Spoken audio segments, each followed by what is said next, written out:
Amigos, ¿cómo están? ¿Está usted buscando una selección de podcasts, ¿verdad? Sabrosos, transmisión de música gratuita?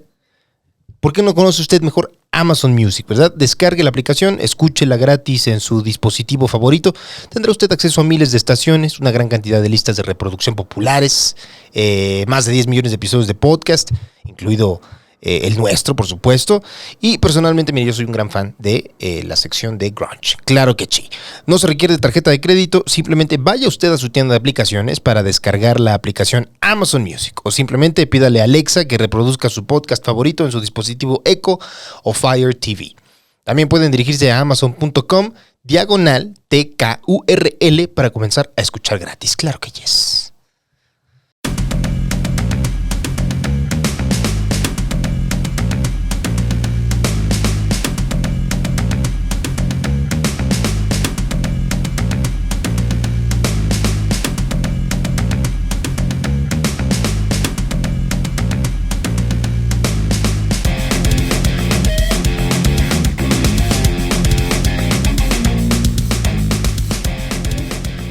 Eso, bienvenidos amigos, amigas, compañeros a Status Culo.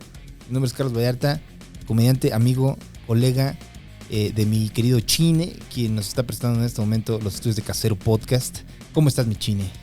Bien, con los estragos de volver a hacer ejercicio, pero bien.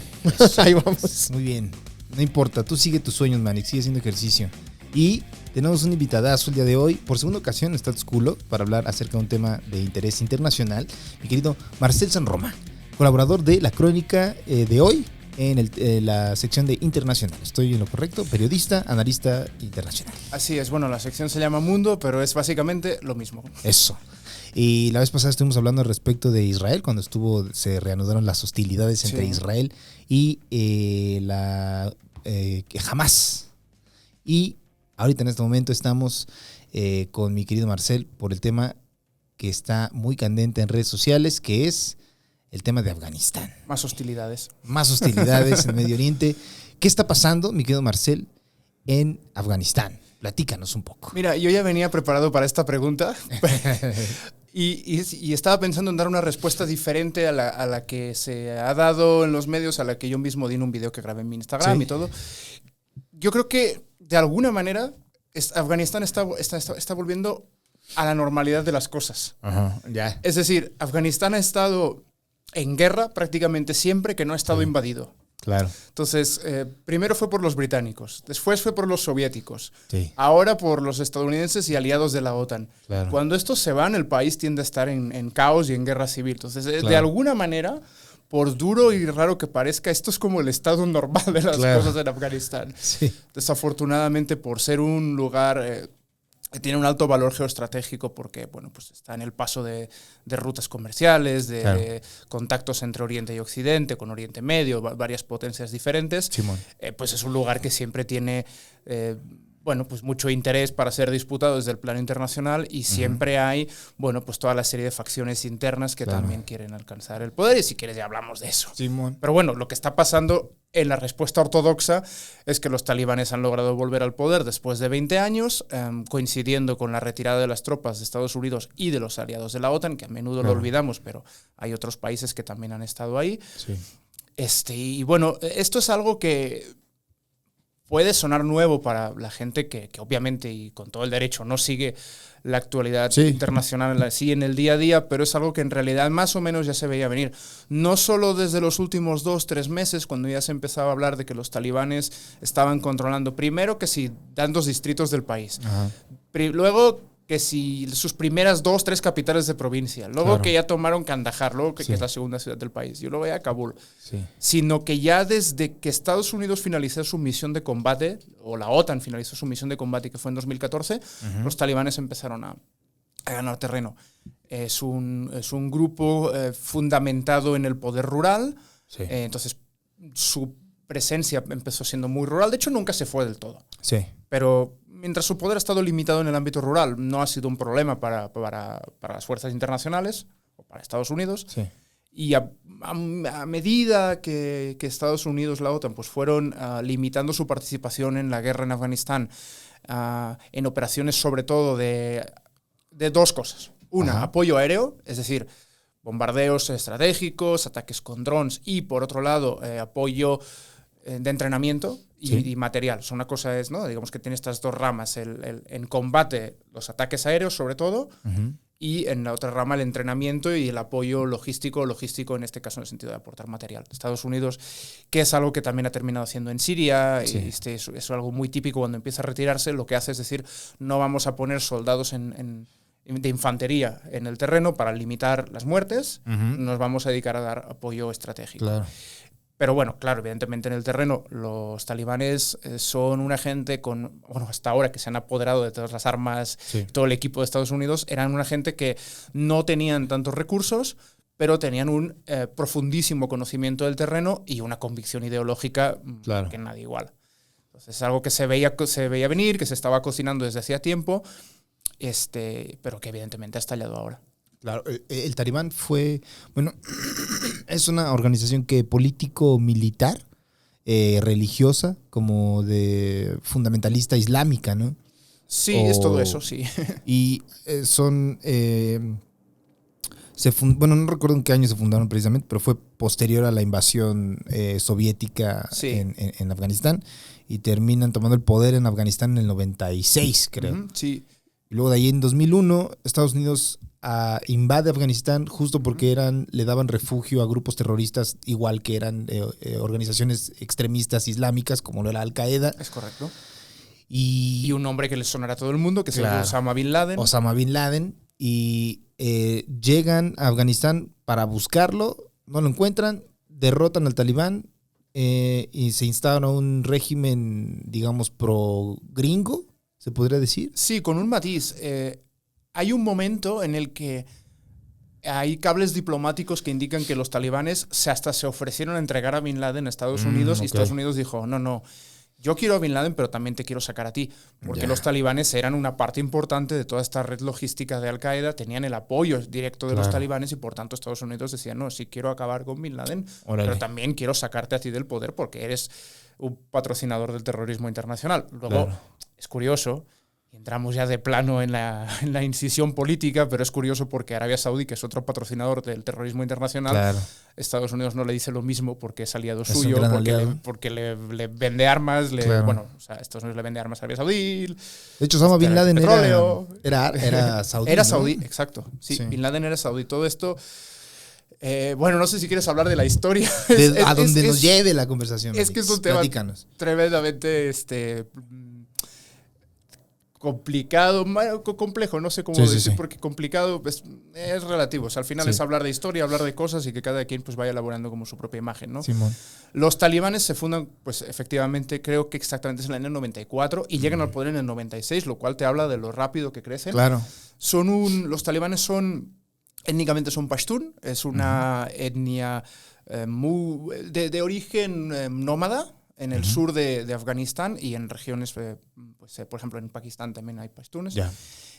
Y sí son pues un grupo fundamentalista religioso islámico. De hecho, sus dos grandes líderes son el Mullah Omar, que quizá a mucha gente le suene, o quizá no, pero... A quien tuviera ya edad para recordar los atentados del 11 de septiembre de 2001, ya se hablaba del Mullah Omar en aquella época como el socio de Al-Qaeda en los talibanes. Y el otro es el Mullah Baradar, que es quien está negociando ahora el nuevo gobierno afgano y que aquí es quien negoció con Donald Trump el acuerdo del año pasado, que si quieres también hablamos de eso porque es muy interesante. Eso fue, acordaron, si mal no recuerdo, Trump con el Talibán para retirar las tropas estadounidenses de la región. La gran preocupación de Estados Unidos era que los talibanes o el talibán, ahí hay una cuestión etimológica un poco que podemos hablar si quieres, no atacara a sus tropas y a las tropas aliadas. Entonces Estados Unidos consigue firmar un acuerdo con los talibanes el 29 de febrero del 2020, eso se hace en Doha, en Qatar, en el cual dice, nosotros nos comprometemos a retirarnos el 1 de mayo de 2021, luego Biden amplía este plazo hasta el 31 de agosto, y a cambio los talibanes se comprometen a no atacar a las fuerzas internacionales, sobre todo a Estados Unidos, y hay una cláusula en ese acuerdo que es que los talibanes se comprometen también a iniciar un diálogo de paz con el gobierno afgano.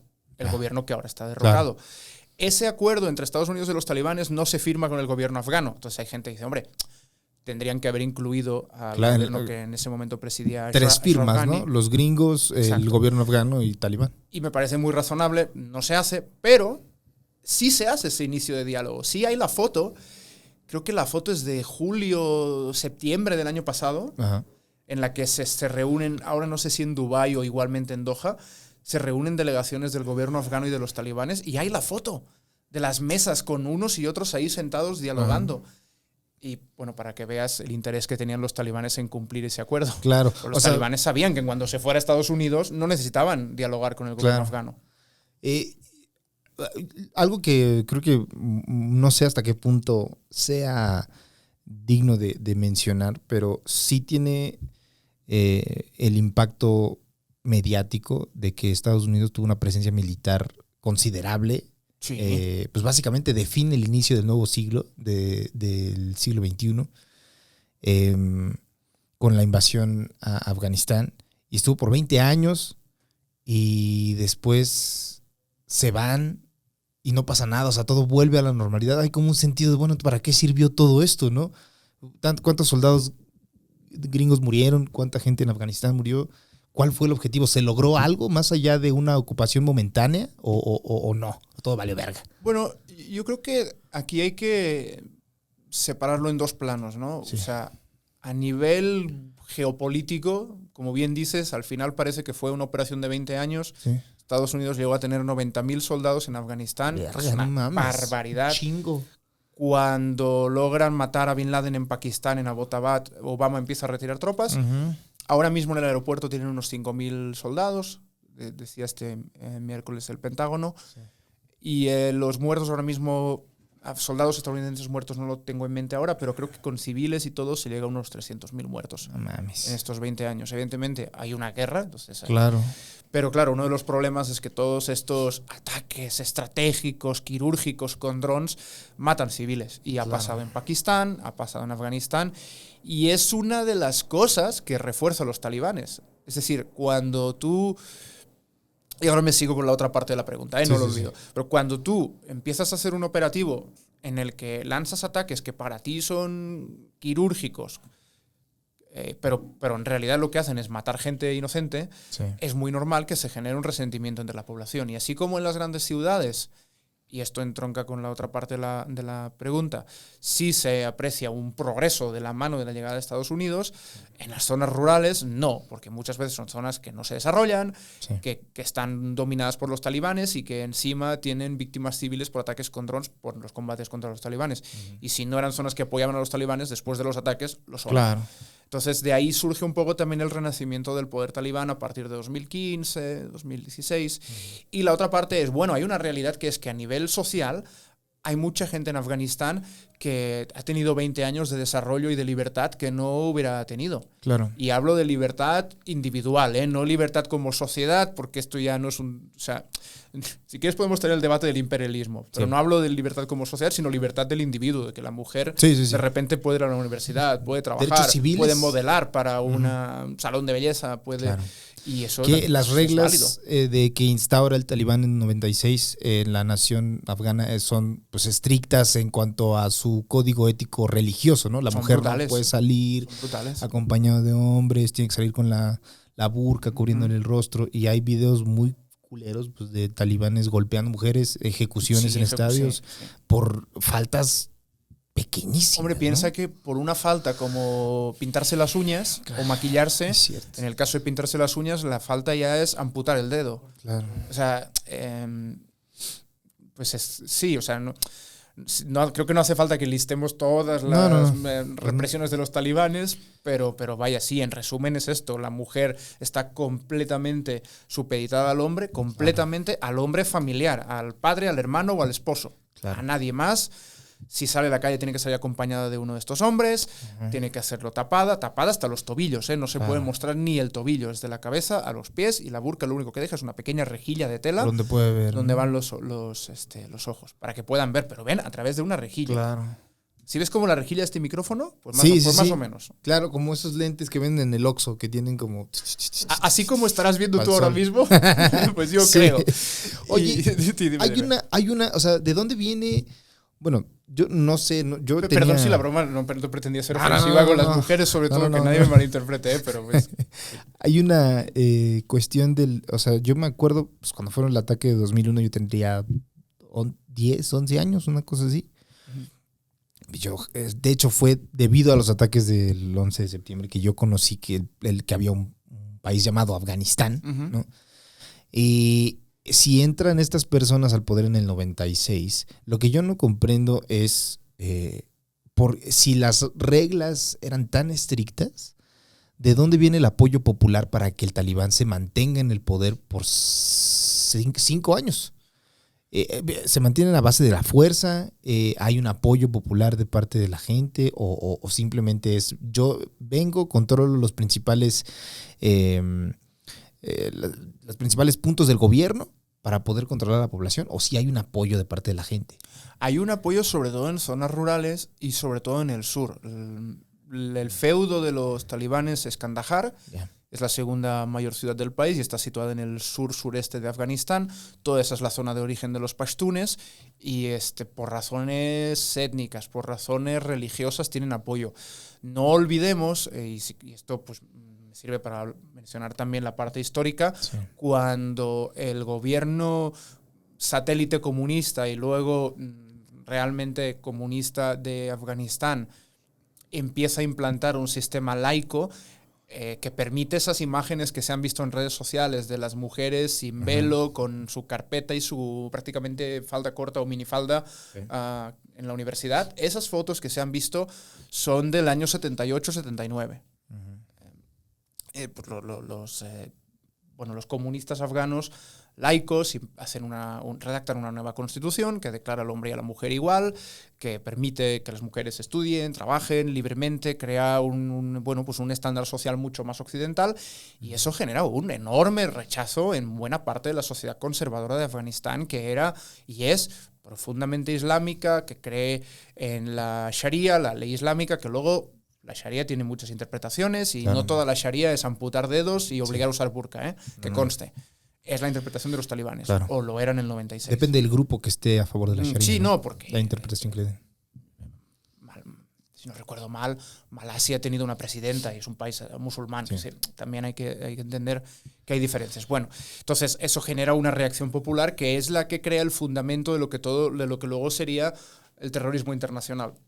Es en esa época, en los años 80, en el que se crea una guerra civil en la que la Unión Soviética invade Afganistán para apoyar al gobierno comunista, y todas estas zonas rurales que son muy feudales, que están lideradas por lo que se ha llamado señores de la guerra, son islámicos convencidos, extremistas y no tan extremistas, pues combaten contra la Unión Soviética y contra el gobierno comunista. Ahí salen los mujahidines. Los mujahidines son los que hacen la yihad. La yihad es la guerra santa, la guerra en defensa del Islam. Yeah. Los mujahidines, como se enfrentan a la Unión Soviética, reciben apoyo de Estados Unidos. Claro. Ahí es cuando Estados Unidos entrena a Osama Bin Laden. Ahí es cuando Sí, Osama cierto. Bin Laden llega de Arabia Saudí a Afganistán y se empiezan a formar todos estos grupos de guerrilleros. La CIA dio entrenamiento militar a grupos Sí. mujahidín, ¿no? Y financiamiento y armas, Claro.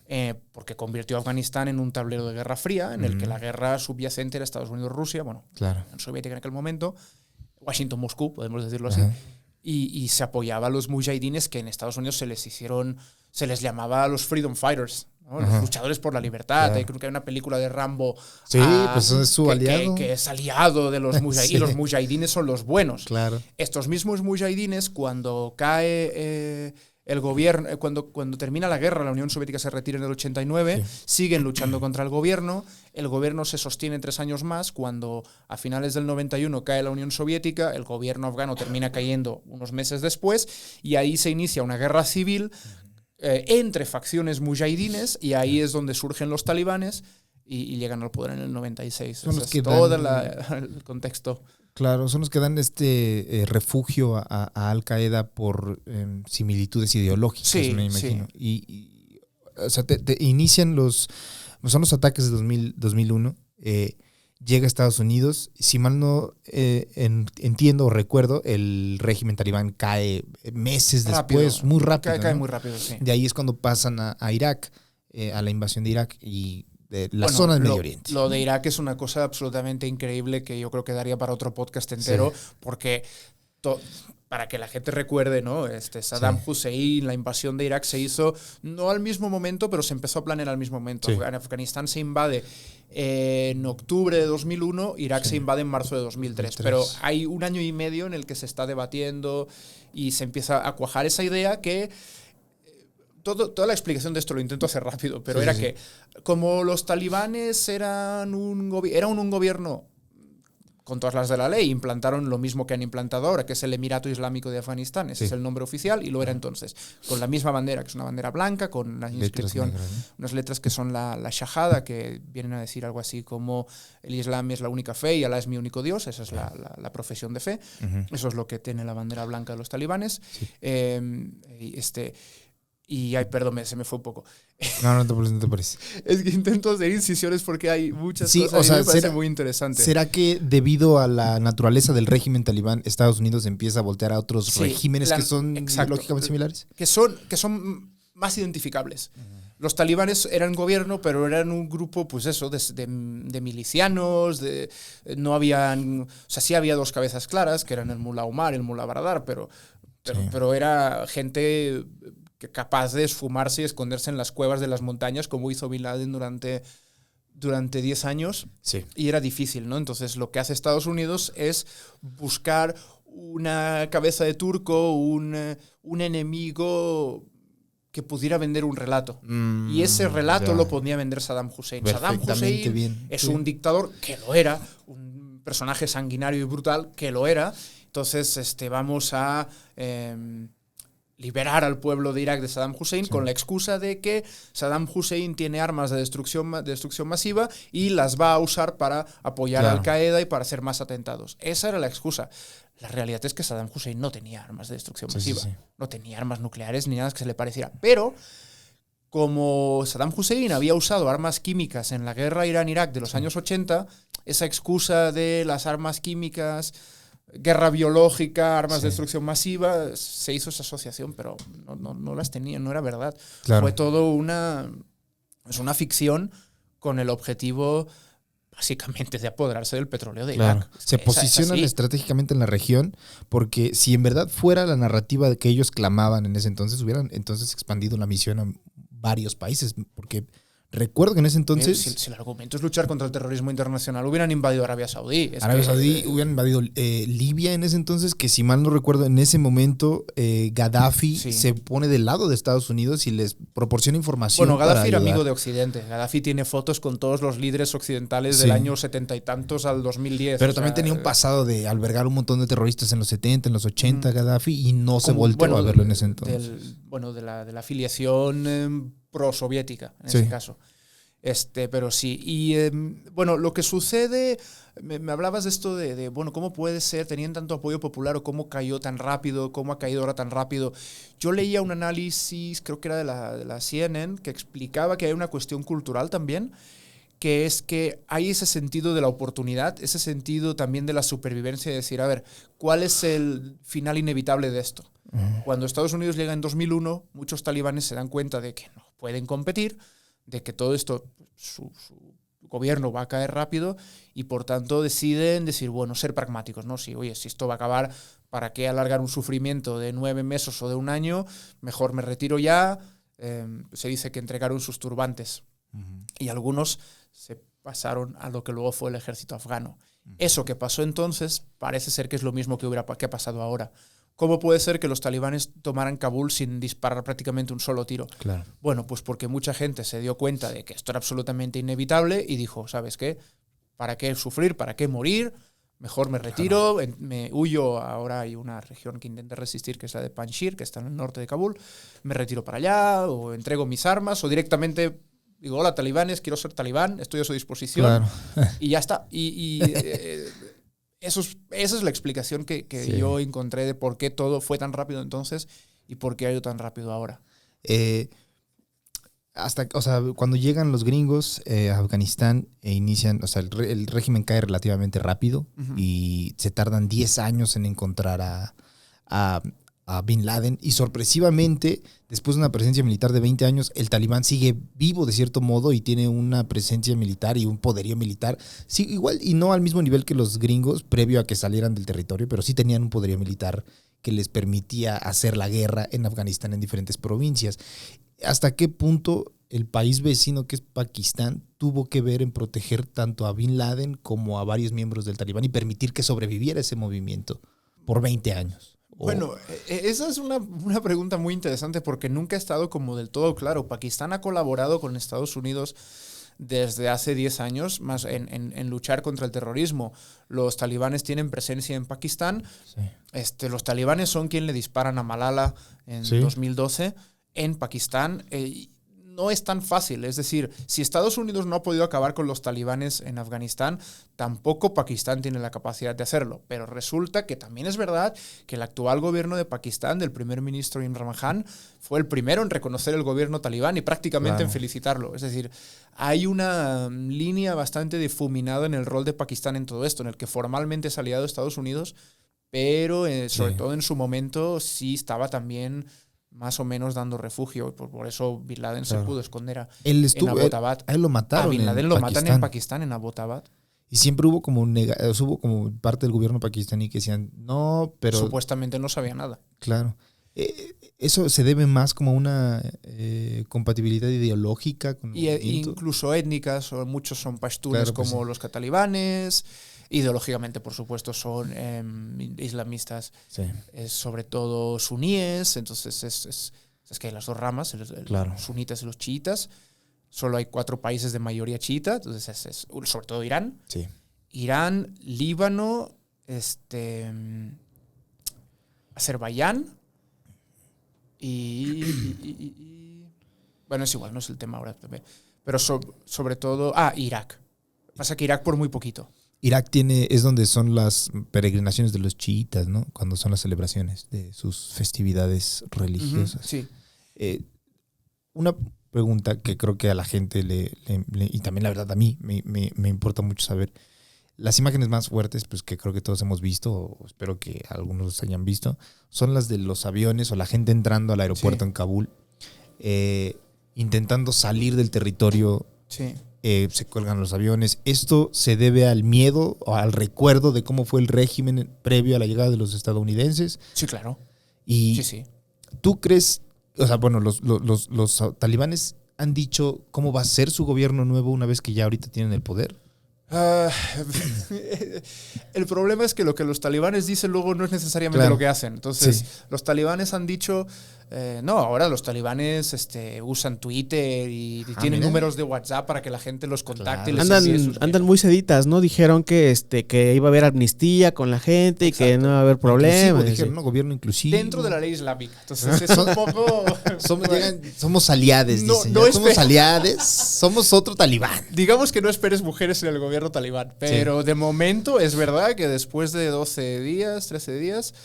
las mujeres pueden salir a la calle, no es obligatorio el burka. No, se han visto esas imágenes de los salones de belleza pintados y con las mujeres borradas, pero no son todos. Okay. De momento van a trabajar, pero también han salido noticias de... que les dicen que no vayan, ¿no? Presentadoras de televisión despedidas.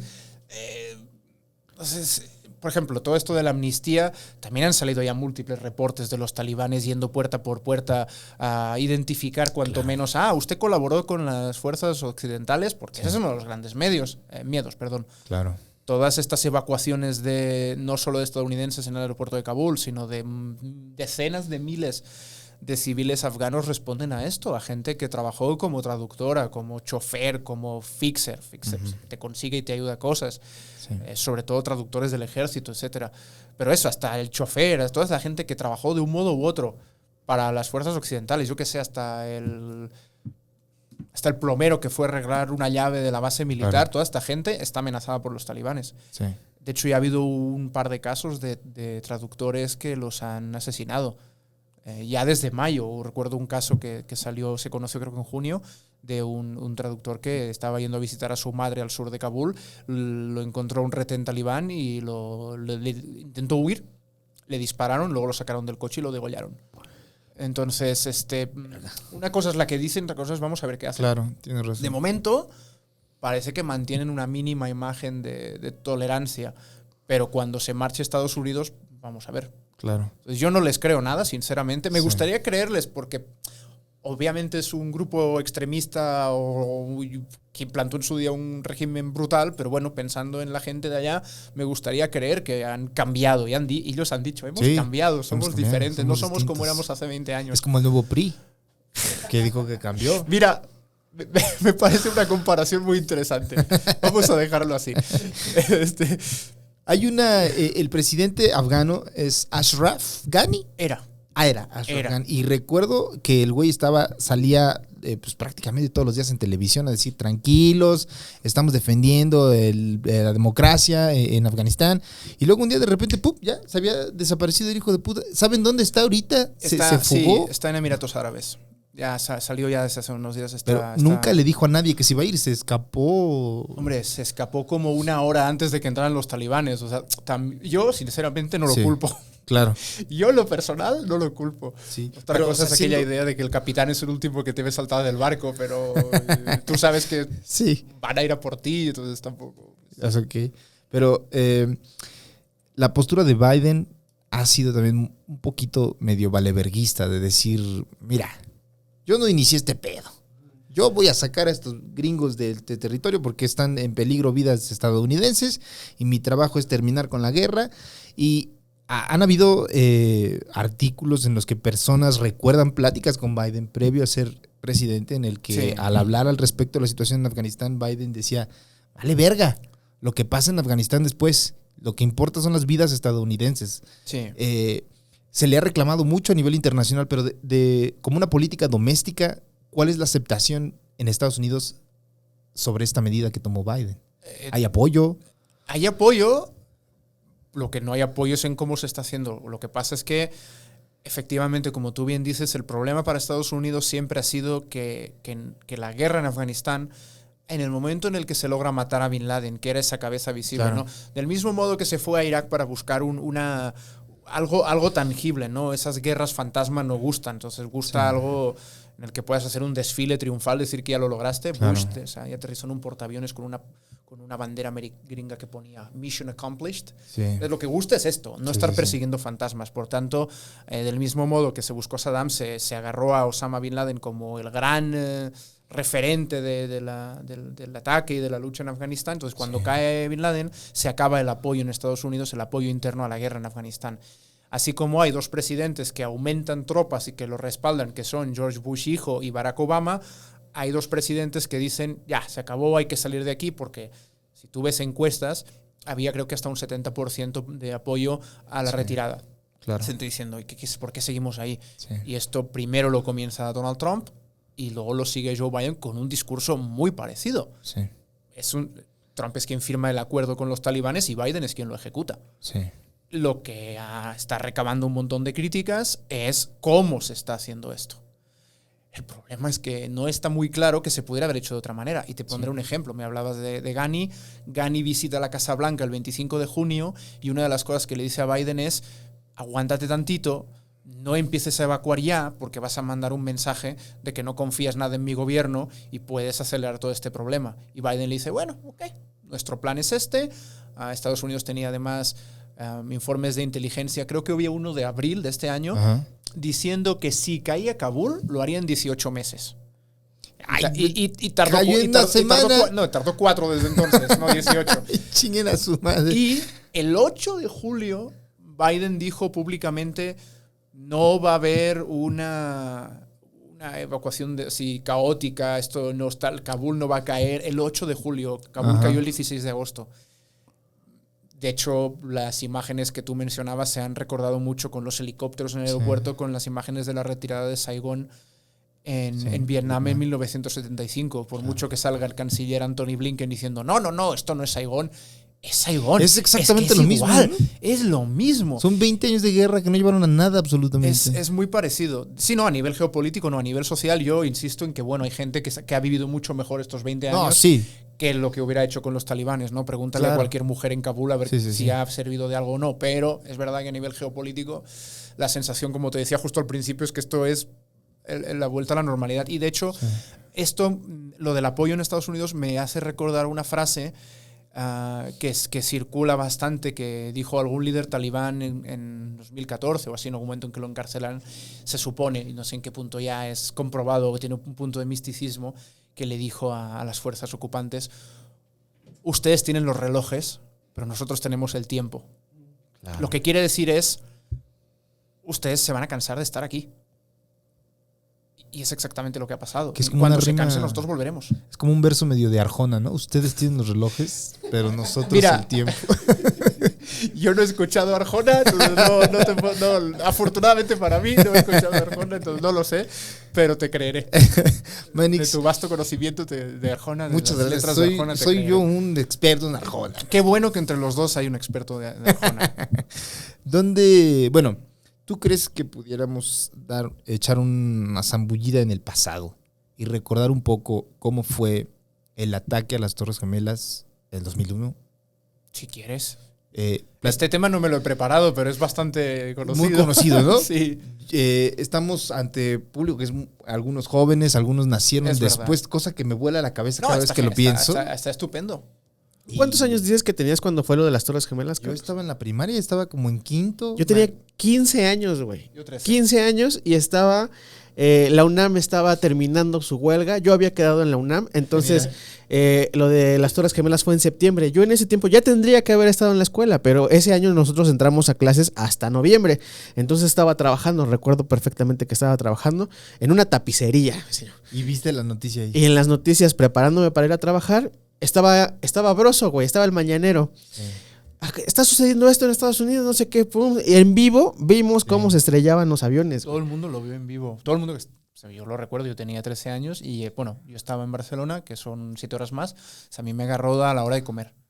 Pero también todo el mundo en vivo. Sí. El primero no, lo que vimos en vivo fue el impacto del segundo. El segundo, porque el primero, no, que hay un incendio, no sabemos qué pasa, sí, hay fuego en las torres, no sé qué, y conectados. Vimos en vivo el impacto del segundo avión y vimos en vivo la caída de las torres. Sí. Eso yo recuerdo verlo. Sí, yo también. Yo vi la caída, ¿no? Vi cuando se estrellaron los dos aviones, pero estábamos en quinto de primaria, si mal no recuerdo, y recuerdo que había un noticiero en el 4 donde salía Jorge Berry. ¿Ubicas a Jorge Berry? Que tiene como unos ojazos bien preciosos, pero estaba unos ojazos. Ajá. Y él estaba en el noticiero y recuerdo que mientras estaba pasando, o sea, como que estaba raro la transmisión porque estaban poniendo cosas que ya habían transmitido, pero también estaban poniendo lo que estaba pasando en ese momento. Uh-huh. Y estaba diciendo Jorge Berry cuando se estrelló el primer avión, que no vi en vivo, era como una repetición. Lo que ya vi en vivo fue cuando se empezaron a desplumar las chingaderas. Qué cosa tan fuerte, ¿no? Pues sí. ¿Cómo fue, Manix? Platícale para estos niños que están viendo la transmisión que no lo vivieron. Bueno, Al-Qaeda, por cierto, que ya para dar contexto significa la red. Okay. Al-Qaeda prepara el atentado, lo urde Osama Bin Laden desde Afganistán, con apoyo logístico desde Arabia Saudí, desde los talibanes. Y bueno, se estrella a ver, hay que entender una cosa. Era una época en la que no te hacían 1000 controles para pasar al aeropuerto. Es debido a esa chingadera. Exacto. Hijos de puta. Sí, desde luego. No te hacían quitarte el cinturón, quitarte los zapatos. Llevar pasta de dientes de 10 mililitros. Todo esto no existía. Claro. Porque no hacía falta. Sí. Me sigue pareciendo draconiano, pero en la película, el otro día vi la película de Mi Pobre Angelito 2, cuando este güey termina en Nueva York y dijo, eso jamás pasaría en este momento, ¿sabes? O sea, nadie te diría, sí, pásale al avión, ándale. No, evidentemente que no. Sí, entonces se suben hay un avión que no recuerdo de dónde parte, pero eran vuelos internos en Estados Unidos. Tampoco había las restricciones migratorias tan salvajes que hay ahora, entonces. Y gente de Al-Qaeda infiltrada ya desde hacía un tiempo en Estados Unidos, gente entrenada por Estados Unidos en los 80s, secuestra el avión creo que lo hicieron con cuchillo, no sé si creo que ni con pistolas. Sí.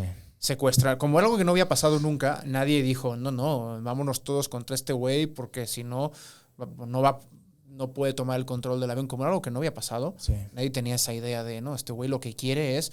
O sea, cuando este tipo secuestra el avión, la gente se imagina, yo creo, que lo quería aterrizar en otro lado. Claro. No se imagina que lo quiere estrellar contra un edificio. Es algo que en el imaginario colectivo no existía. No existía, claro. Entonces, esta gente... Recuerdo el nombre de uno de ellos, creo que era Mohamed Atta. Se habló mucho de él, pero de los otros no, ahora se lo recuerdo. Estrella el primer avión, creo que no eran ni las 8 de la mañana. Sí, era temprano. Eran como era las tempranito. 7:50 de la mañana. En aquel momento, pues la gente no... Porque, claro, si tú no sabes que ha sido un avión, tú ves un... O sea, no te lo imaginas. La gente vio algo, pero no sabía realmente que había sido un avión. Estrella el primero, empieza a salir humo de la torre, las televisiones empiezan a conectar y al rato, no sé si media hora después, una cosa así, impacta el segundo avión en la segunda torre. Otro avión secuestrado, el mismo procedimiento. Y hay dos más, creo. Hay uno que impacta en el Pentágono. En el Pentágono. Cae en un ala del Pentágono, no hace gran cosa. Y hay otro que, cuando ya había noticias de los dos o de los tres primeros, los pasajeros del cuarto avión ya sabían lo que estaba pasando. Secuestran el cuarto avión, que no se sabe muy dónde iba, pero creo que en algún su día escuché que lo querían mandar a la Casa Blanca. Casa Blanca, ¿eh? Y los pasajeros hacen justamente eso, Sí. se enfrentan al terrorista y el avión termina estrellándose en un campo En Pittsburgh, en creo. Pittsburgh, exacto. Sí, iba a decir en Pensilvania, pero sí. Que hay una Recuerdas peli de mejor eso. que yo. Ajá. United 93. Ujú, sí, exacto. Sí. Sí. Entre los tres completamos el Estamos- retrato. todo. No, aquí sí me asaltaste. Es que esto ya es puramente lo que Sí, recuerdo. sí, sí. porque- No. Es que yo también, yo recuerdo poco igual. Yo era muy niño, la verdad. Y el tema, a ver, no sé cómo explicarlo. El tema en sí como que me agobia mucho porque recuerdo que de niño, como que los adultos, todo se volvió eso, ¿sabes? Ujú. Como que... Entonces, no he leído mucho al respecto porque me agobia leer al respecto. No sé, me da un sentimiento No, raro. entiendo. Es curioso cómo entre nosotros tres lo vivimos de formas seguramente bastante diferentes, Sí. con diferencias de edad muy, muy mínimas. Sí. ¿No? Tú tenías 11, yo tenía 13 y tú tenías 15. 15. Imagínate las diferencias. Yo Claro. lo viví como en ese paso entre niño y Claro. adolescente, pero ya con más conciencia. Y Yo ya- pues ya mucho más como... Sí, o sea, en el momento en el que estábamos viendo la televisión, o sea, lo estaba viendo desde mi casa, me fui a la tapicería que era ahí cerca y lo seguimos viendo en la tapicería. O sea, me di cuenta de que estábamos viendo algo Muy histórico, cabrón. güey, así de que... Sí, sí, Y claro. que iba a cambiar el mundo a partir de ahí en adelante. Yo recuerdo que porque yo esta cosa de querer ser periodista la he tenido Sí. desde como los 11, 12 años. Yo recuerdo que no sé dónde saqué VHS y Y estaba lo grabando los ¿Te noticieros. pusiste a grabar? Qué chido. En algún rincón de casa de mi mamá deben estar Deben esos seguir. VHS de los noticieros Está españoles. bueno eso. Estaría bueno recuperarlo. Yo lo que recuerdo cuando me di cuenta de niño que iba a ser algo histórico fue, como fue martes, Ajá. en la noche pasaban otro rollo. Y no Adal lo Ramones pasaron. dijo, hoy no va a haber monólogo. Y salió llorando. Yo me acuerdo de eso. Y otro día fui a comer con él y le dije, ¿te acuerdas que lloraste? ¿Y qué te dijo? ¡No! No, sí me acuerdo, pero creo que no se acordaba realmente. Yo recuerdo que ese día hubo edición vespertina de los periódicos. En chinga sacaron la nota. Sí, a las Claro. 6, 7 de la tarde. Sí, se porque sacó el impreso pues traía todo lo de ayer y eso estaba ocurriendo en la mañana, entonces tuvieron que sacar algo como a mediodía, ¿no? Yo solo he visto 2 ediciones vespertinas en mi vida. La del 11 de septiembre de 2001 y en España la del 11 de marzo de 2004, cuando hay también el atentado contra el tren en Madrid. Oye, y ese atentado también tiene que ver con con ¿Terrorismo islámico? También lo hizo Al-Qaeda. Sí. Hijos de puta. Sí, sí. De hecho, el 11 del mes era los 2 años y medio. Sí, había una elección de fecha. Y yo creo que ahora quizá mucha gente se estará preguntando, pues ¿vamos a volver a eso? ¿No? O sea, como Porque- que ha sido el control tan estricto en cuanto a viajes debido a este pedo que sucedió hace 20 años. Sí, no, en aviones yo creo que es imposible. En No. aviones es absolutamente, nunca digas nunca, ¿no? Pero prácticamente imposible. Sí. Pero hemos visto en los últimos 10 años que el terrorismo ha mutado. En el momento en que Al-Qaeda queda ya prácticamente destruido, el terrorismo empieza a migrar hacia otra cosa. Si hemos visto lo que ha hecho Estado Islámico, Sí. ya son atentados que lo podríamos llamar de baja intensidad o no necesariamente, pero que son logísticamente muy distintos, mucho más de guerrilla y no tanto de gran grupo operativo. Imagínate lo que cuesta en financiamiento, en entrenamiento, secuestrar un avión, Claro. pilotarlo, Sí. porque lo tuvieron que pilotar. Sí, sí. Por eso digo, eran gente entrenada. Y estrellarlo. su trabajo, bro. Sí, por eso. O sea, ahora los atentados que vemos son, pues un señor agarra una camioneta y atropella a 50 personas en la Rambla de Barcelona, o en Berlín pasó, o en Londres, o como en actos Niza. un poco más locales y no estos actos tan dramáticos. Exacto, e conseguir impactantes una a nivel metralleta mundial. y empezar a disparar. Son cosas mucho más. Pero es evidente que Estado Islámico, antes de que Estados Unidos también lo sacara de Irak, hizo muchísimo daño. Quizás no tan espectaculares, digamos, tratando de utilizar la palabra de esa forma, como las Torres Gemelas, pero más pequeños, como dices. También el que hubo contra la revista esta francesa, Charlie Hebdo, en Francia, en el Bataclan también. Sí, bueno, el Bataclan fueron 80 muertos o una cosa así. Pero ese año, pues sí, porque París estaba desierta. Había soldados. Yo tenía planeado ya viajar a París en esa época.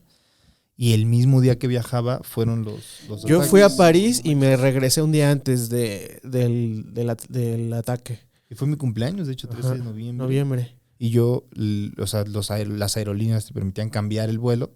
Y lo terminé cambiando a Madrid. Me fui a Madrid. Me quedé unas 2 semanas ahí. Y de regreso, el vuelo de regreso no te lo cambiaban. Tenías que ir a fuerza a Madrid, París, Ciudad de México. Y el aeropuerto de París estaba paralizado y patrullaban soldados. Tuvimos también el atentado del metro de Bruselas, que también fueron, creo que 32 muertos. Sí, son atentados más pequeñitos. En Barcelona fueron, creo que 17. En Bruselas 32. Hubo también un atropello masivo en Niza, creo que fueron también 80 muertos. Sí, han sido atentados de muy baja intensidad, pero si los vas sumando, obviamente no llegan a los 3.000 muertos que causaron los atentados del 11 de septiembre, pero quizás sí llegan a los 192 muertos del atentado de Madrid, que también fue poner bombas en un tren, que logísticamente es mucho más complicado que agarrar una camioneta y atropellar a gente. De hecho, ahora ya estamos en un punto, pues, cuando trabajas en las noticias en internacional, a veces escuchas o lees, no sé, de atropella a un señor, hay un muerto, y dices, ¿es un atentado o es un señor borracho que se salió de la carretera, invadió la banqueta y atropelló a dos también personas? como 2 o 3 años en Londres, ¿no? También un cuate con un cuchillo empezó. Ese es otro tipo de ataque que, por ejemplo, pasa bastante en Francia. Lo que se ha llamado el terrorismo internacional lobos solitarios, una persona que no necesariamente forma parte de una célula terrorista, de un grupo terrorista, sino que tiene una ideología. Esto lo ha permitido Internet, ¿no? La gente que se ha radicalizado en foros del Estado Islámico, en foros, ¿no? Y en su casa, en su cuarto, en su habitación, gente muy joven.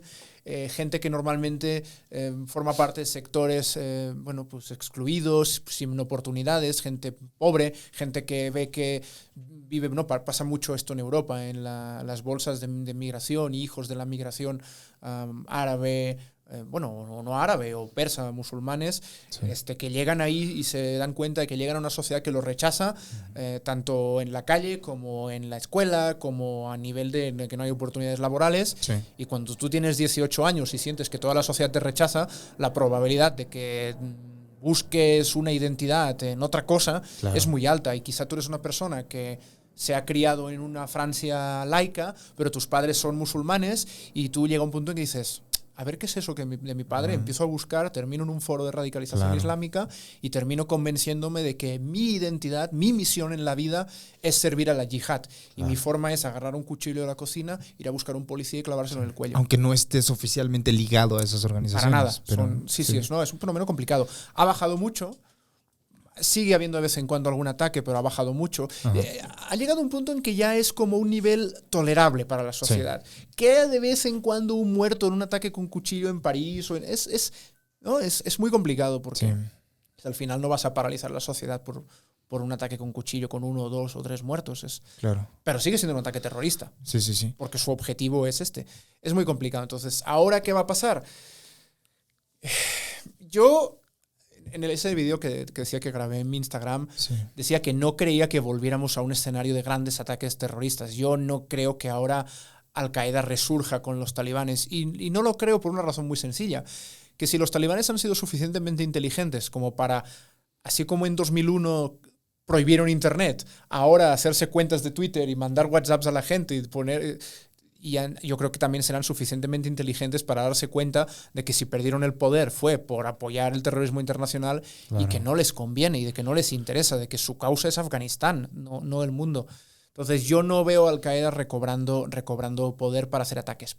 Pero, bueno, estamos grabando este podcast en un día en que acaba de haber un atentado en el aeropuerto de Kabul. Hablábamos de las evacuaciones de Estados Unidos y ha habido, de hecho, me acaba de llegar una notificación de una tercera explosión. Ya no sé nada, no tengo tiempo ahora de checarlo, pero pues fueron 2 en la mañana. Lo último que yo vi eran 15 muertos y 60 heridos. En el aeropuerto.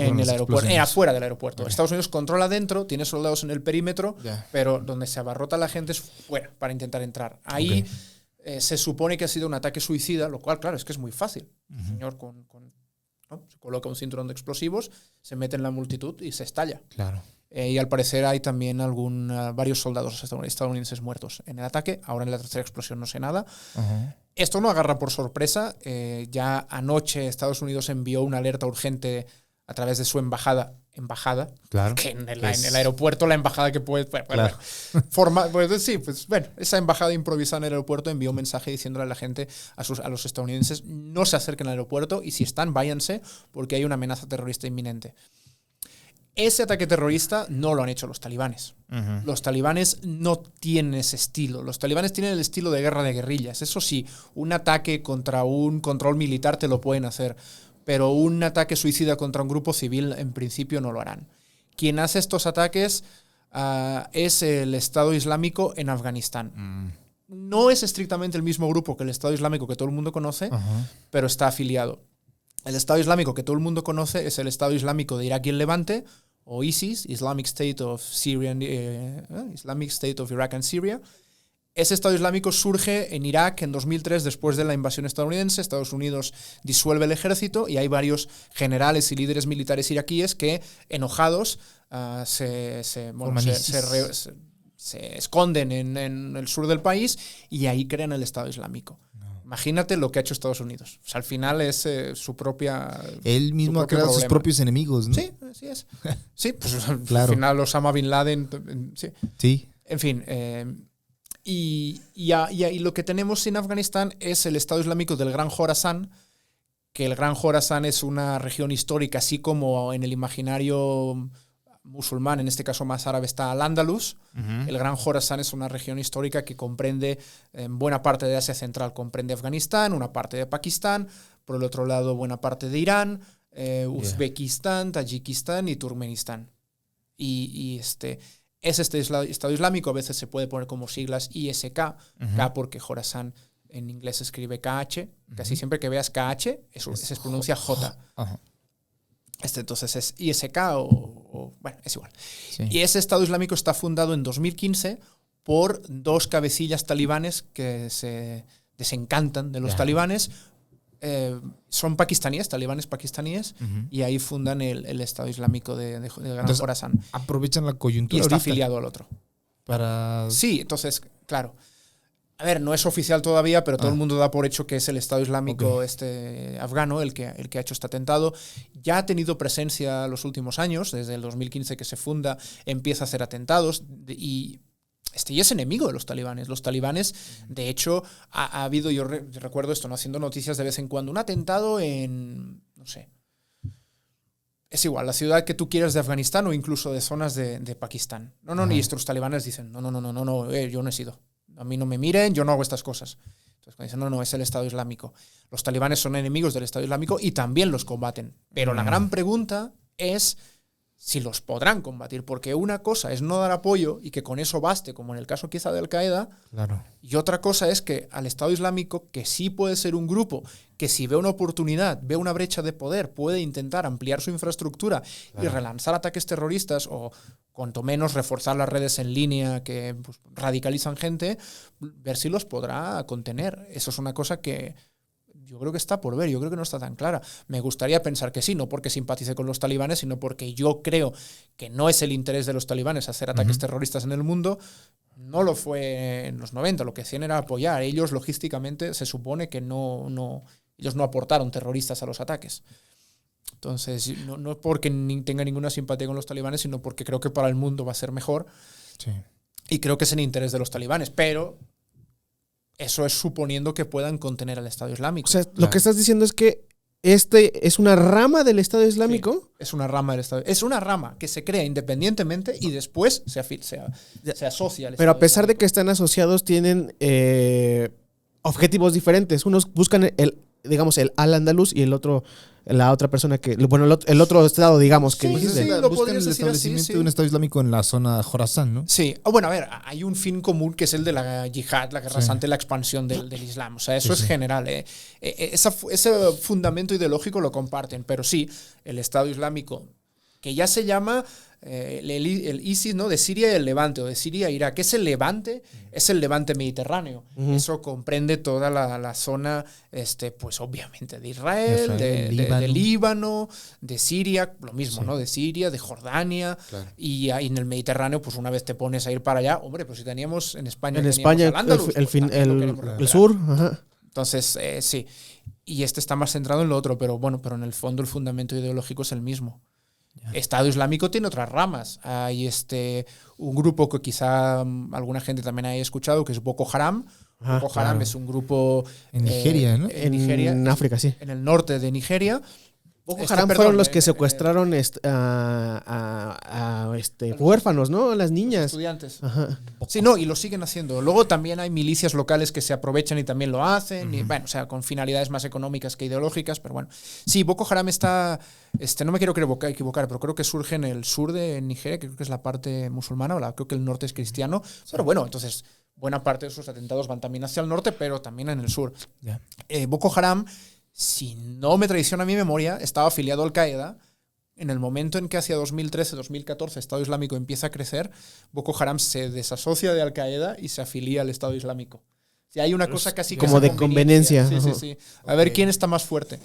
Entonces, o sea, entonces lo que se viene, digamos, o podría ser tal vez, en cuanto ya no haya presencia militar estadounidense de ningún tipo, será como una especie de enfrentamientos intestinos entre talibanes. Volvemos a lo que hablábamos antes, el estado normal de Afganistán es de guerra civil. Entonces, del mismo modo que cuando se terminó la guerra contra la Unión Soviética en los 80s, empezó una guerra civil entre facciones, puede pasar lo mismo ahora. Pasó en Siria. Bueno, no terminó cayendo el régimen de Al-Assad, pero termina viendo que si las FSD, que si el Estado Islámico, que si pasó en Libia. Entonces es una posibilidad. Y aquí creo que hay una cosa muy importante a tener en cuenta. La razón por la que han triunfado los talibanes es porque Estados Unidos se va. Claro. Los talibanes ni en 2001 ni en 2021 tienen ninguna oportunidad contra Estados Unidos. Ninguna. Sí.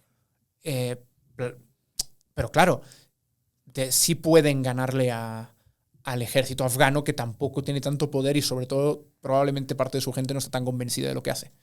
Entonces, aquí la cuestión es, los talibanes pueden ganar a un ejército afgano porque no está Estados Unidos. Habrá que ver si los talibanes ahora pueden resistir a ver qué tan fuerte se hace el Estado Islámico de Afganistán o del Gran Jorazán, a ver si se puede generar una resistencia como la que hay en la región de Panjshir, que creo que está ya bastante asediada y que es posible que caiga, pero bueno, ahí están intentándolo. Habrá que ver si surgen otras facciones. Imagínate tú que de repente se pelean con otro señor de la guerra, con otro mulá en el norte, y el otro mulá monta su propia facción y no lo sabemos. Mulá, nada más por aclarar, el mulá es un estudioso del Corán.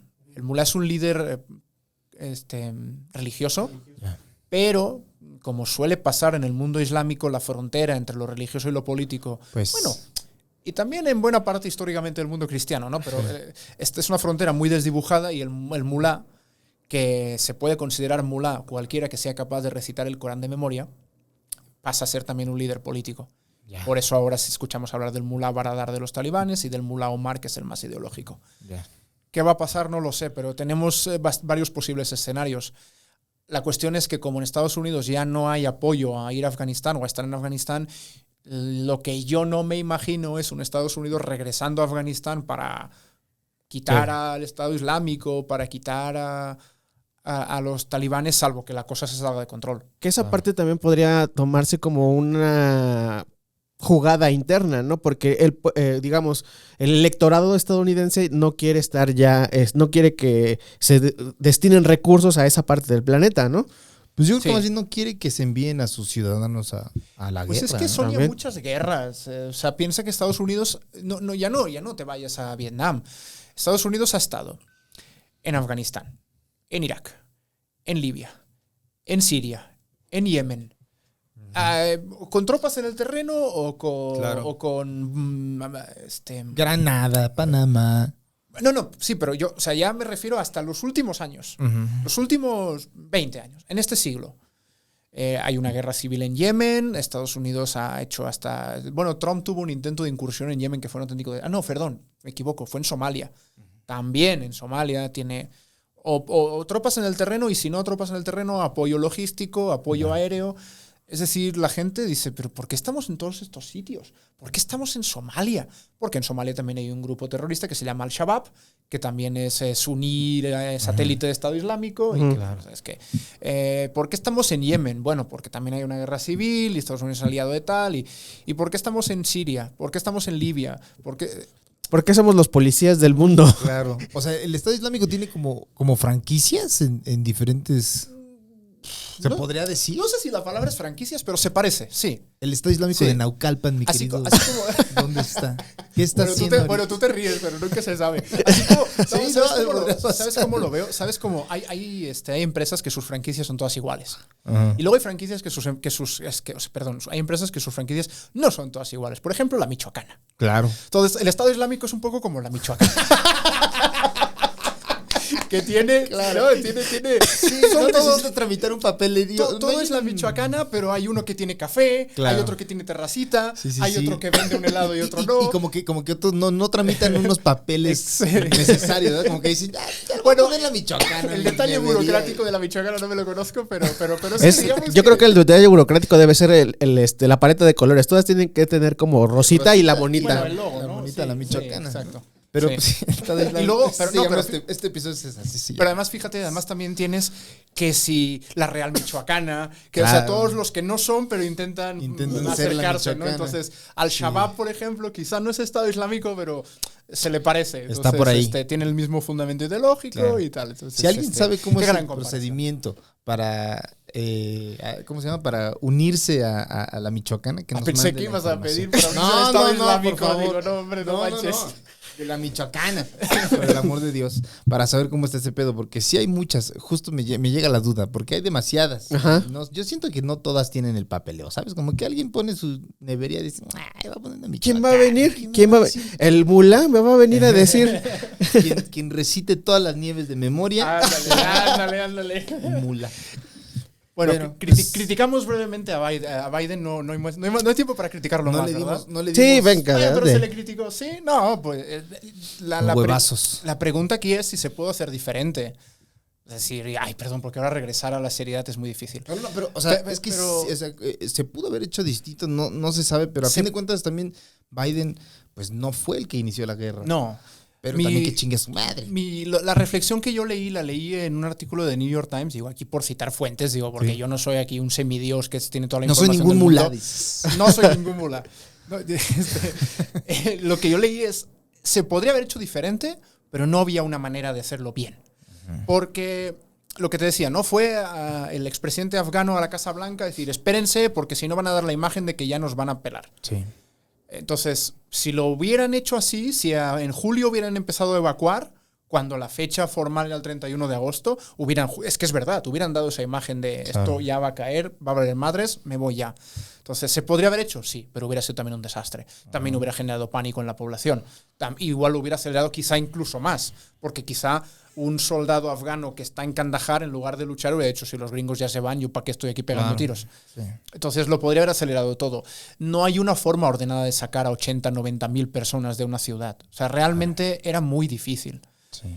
Pero a nivel comunicativo es un fracaso absoluto, porque si tú el 8 de julio estás diciendo que Kabul no va a caer y un mes después cae, pues obviamente tu inteligencia, no inteligencia personal, que bueno, quizá también, sino los servicios de inteligencia quedan desacreditados, tu planeación queda desacreditada, el papel de la embajada estadounidense en Kabul queda en cuestión. O sea, ¿Se podría haber hecho un poco mejor? Seguramente sí, pero no había una forma realmente fácil y clara de hacer esto. Claro. ¿Se podrían haber tramitado mejor los papeles? ¿Se podría haber evitado las aglomeraciones? Pues no lo sé.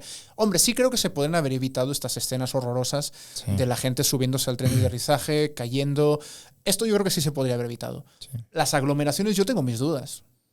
Porque al final es que piensa que se quieren ir y que muchos tienen visado, todos los colaboradores de las fuerzas internacionales, pero también sus familias, que también están amenazadas. Claro. O sea, es que es una cantidad de gente salvaje. Yo recuerdo haber leído que la cifra de estadounidenses en Afganistán que quedaban por evacuar la semana pasada, cuando digo la semana pasada hablo de como el 25 de agosto, eran alrededor de 10.000.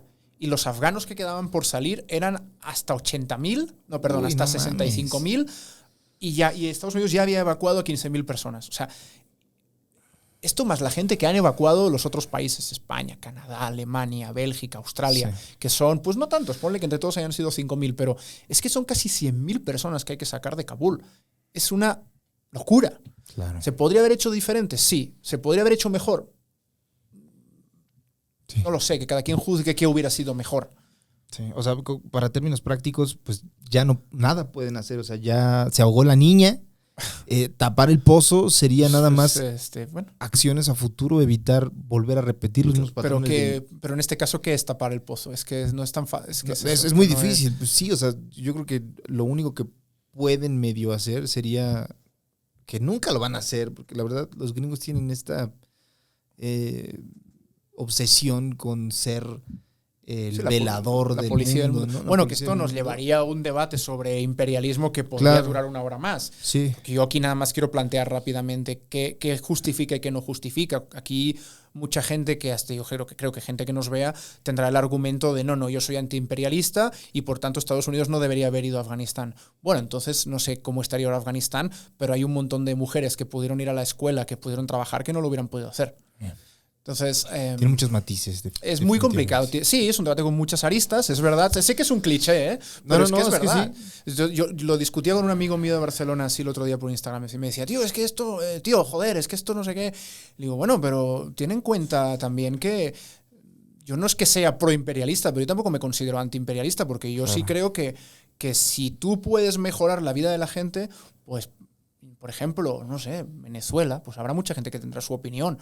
No necesariamente una intervención militar, pero puede no ser militar y aún así ser imperialista, pero si tú tienes una manera de obligar a una dictadura a hacer las cosas diferentes para ayudar a la población, puede ser válido. Sí. El problema es que los motivos de Estados Unidos nunca han sido realmente ayudar a la población. Es una cosa que puede haber sido circunstancial. Claro. Y el discurso de Biden del otro día en el que dice, nos vale madres, nosotros nos vamos, y dijo, la misión de Estados Unidos en Afganistán nunca fue la de construir una nación. Sí. Cuando hubo dos presidentes que fueron Bush y Obama que dijeron queremos construir una nación, lo que en inglés llaman nation building.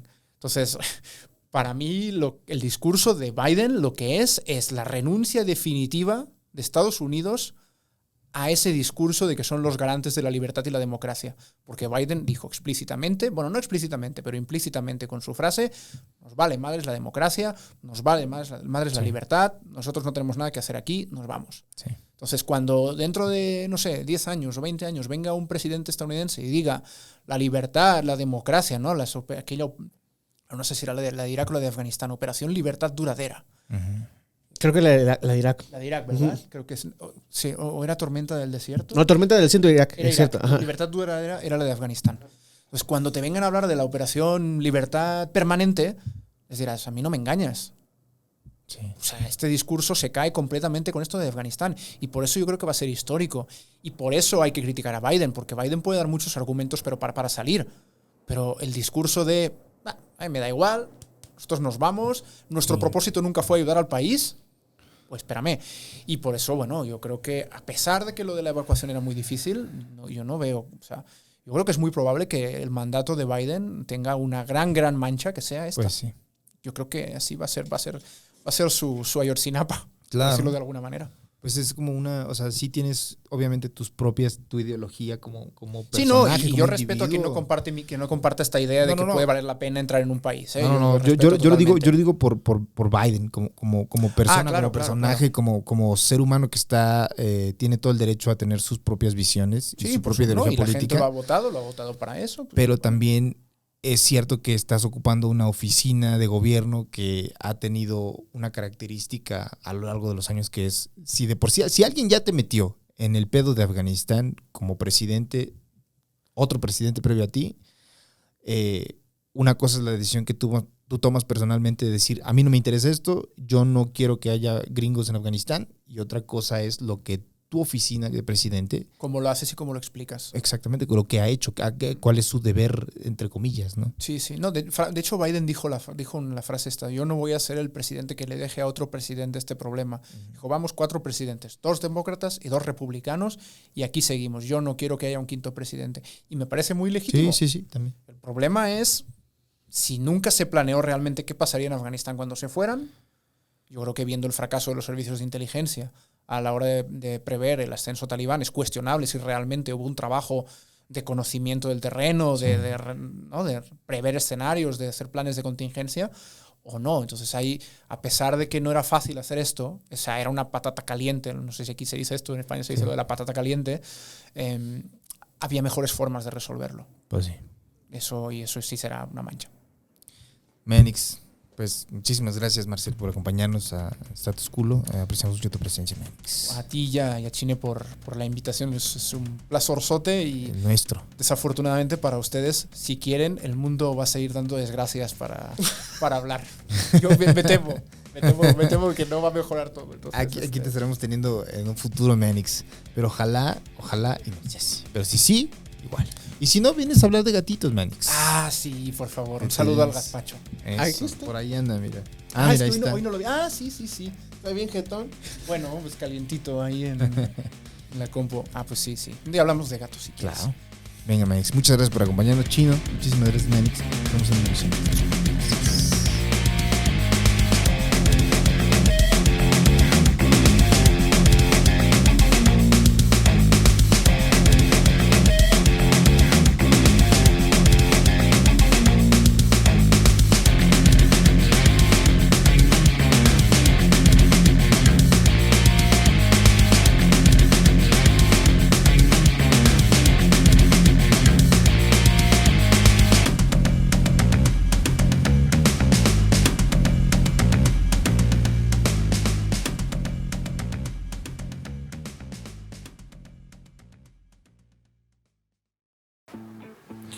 Hola, este es un tutorial rápido de cómo pueden suscribirse al canal de Chavos Banda y al canal de Carlos para disfrutar del contenido gratuito. Lo único que tienen que hacer es ir a la página de YouTube, como lo pueden ver aquí, y buscar el botón que dice suscribirse.